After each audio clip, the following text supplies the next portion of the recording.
While most senators and representatives have gone home after the 90-day 2011 legislative session, State Representative Dennis Roch decided that he was going to speak with residents from Quay County and Tucumcari at a special legislative Q&A Sunday in Tucumcari. Got out of session, came to Tucumcari, haven't even been home.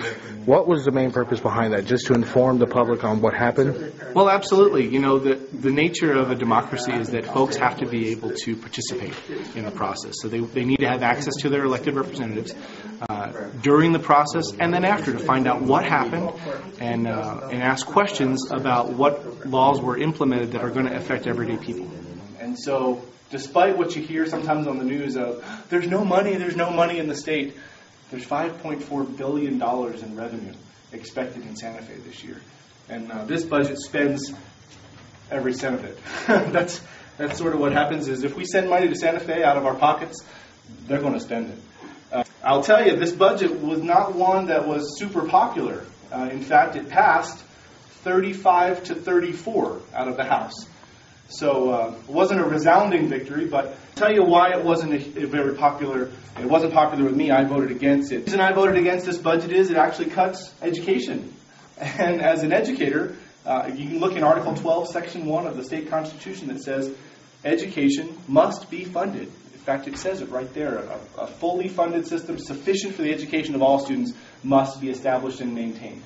I don't see any such requirement in the Constitution for things like the Rail Runner, you know, the boondoggle train over there between Albuquerque and Santa Fe that runs a $20 million annual deficit in operating expenses. But we continue to fund things like that, and we wind up cutting schools, we cut public safety. The original budget proposal would have shorted the corrections department so much that there were threats of closing 2 prisons in the state, one in Springer and one in Roswell.